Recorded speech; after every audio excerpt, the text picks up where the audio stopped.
The cruelest sound in the world is silence where a sound is supposed to be. The silence of a nursery that has never heard a baby's cry.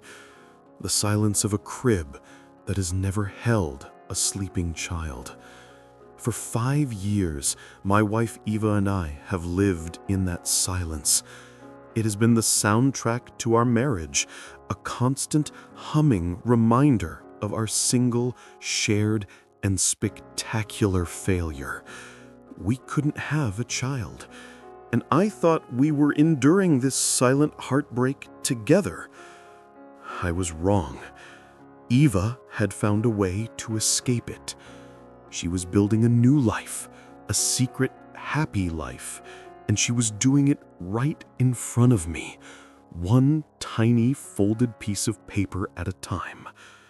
It started with a glass jar, a big, beautiful apothecary jar that she placed on the mantelpiece. And then the notes. Every day I would see her, in quiet moments, scribbling something on a small piece of colored paper, a thoughtful, secret smile on her face. Then she would fold it carefully and drop it into the jar. At first, I thought it was a gratitude jar, some self-help trend she'd read about. But her gratitude seemed to have nothing to do with me. The smiles were private. The moments she chose to write were when she was alone, or when she thought I wasn't looking. The silence in our house began to change. It was no longer a shared, sad silence.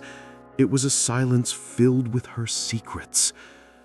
The jar became a living, breathing entity in our home. It was a colorful, cheerful monument to a joy I was not a part of. With every note she added, the wall between us grew higher. I felt myself becoming a ghost in our marriage. She would come home from work, and before she even kissed me, she would go to the jar, as if to check on it. She would hold it, gently swirling the colorful papers, and her face would soften with a look of pure, unadulterated love, a look she hadn't given me in years. My grief, which had been a dull ache, began to sharpen into a jagged, angry paranoia. What was she writing? What secrets could possibly bring her that much peace while I was still drowning? I came to a conclusion that felt both insane and inevitable. The jar was her escape plan. She was documenting a life she wanted, a life that didn't include me. Each note was a memory of a time she was happy before me. Or perhaps they were dreams of a future without me. Or worse, they were little messages, quotes, and memories from an online affair with someone who could give her the happiness I couldn't. The jar wasn't a collection of gratitude. It was a collection of evidence against me, a monument to my failures. The final IVF treatment was our last hope. We had poured all of our money, all of our emotional energy into this one last shot. The day the doctor called with the news that it had failed, I felt the last bit of light in my world extinguish.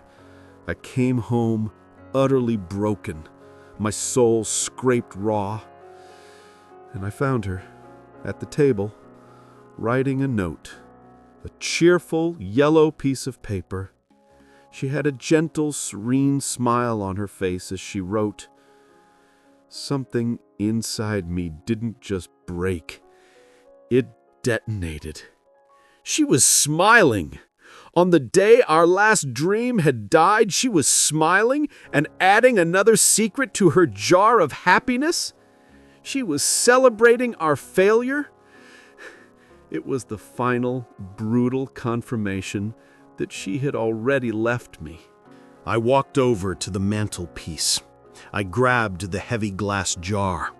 She looked up, her smile vanishing, her eyes widening with panic.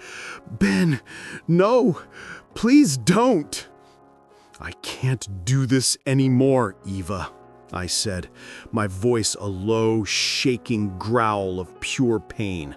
I can't live in this silent house with your silent, happy secrets. I need to see. I need to see the life you've been building while ours was falling apart. Before she could stop me, I turned the jar upside down, and a rainbow of folded paper cascaded onto the floor. I knelt down, my hands trembling with rage, and I grabbed the first one I saw, the yellow note she had just written. I was ready for it to be the final nail in the coffin of our marriage. I unfolded it. Her handwriting was as beautiful and as meticulous as ever, but the words on the page were not what I expected. They were not for her. They were not for a lover. They were addressed to someone who didn't exist. It read, "Dear little one, today was a very sad day. The doctors said the last medicine didn't work. Your father is so sad. My heart aches for him. But I need you to know that it doesn't change a thing. It was just a different path to you, and that path has closed. But our path, the one that leads me to you, is still open. I promise you, I will find you. Your dad is the strongest man I know, and one day he is going to be the most wonderful father. He just doesn't know it yet."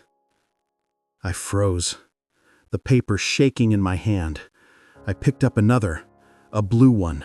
"Dear little one, today I want to tell you about your father. He has a laugh that sounds like rumbling thunder, and he makes the best pancakes in the world. He pretends to be grumpy in the mornings, but he's not. It's just his quiet way of loving the world." Another, a pink one. "Today I signed the first papers. It's a secret for now. Your dad has had so much heartbreak. I don't want to give him another hope that might get taken away. So I'm going to do this part alone, just me and you, until I can bring him a promise instead of another possibility. I paid the agency fee today. It was a lot of money, but you are worth everything." I dropped the notes, my body going numb. They were letters, hundreds of letters, to our future child, the child we were going to adopt. She hadn't been escaping our grief. She had been building a bridge across it. The jar wasn't an escape plan, it was an arc of memories and promises she was building for a child who hadn't even met us yet, to show them how much they were loved even before they were found. She was practicing being a mother. She hadn't told me about the adoption because she knew how fragile my hope had become. She had decided to take on the entire, terrifying, uncertain burden of the adoption process alone, to shield me from the possibility of one more failure, one more heartbreak. Her secret smiles weren't a betrayal. They were quiet, hopeful conversations with our son or daughter. The woman I thought was abandoning me was in fact on the loneliest and most hopeful journey of her life, all for us. I looked at her, my wife, kneeling across from me amidst the scattered, colorful pieces of our future, and the silence in the room was no longer empty. It was filled with the deafening sound of my own shame, and a love for her so immense and powerful, I felt it might actually bring me back to life. I crawled over to her, through the sea of paper promises. I didn't say anything. I just picked up a blank piece of paper and a pen. I handed them to her. "Tell our baby about today," I whispered, my voice choked. Tell them it was the day their dad finally came home.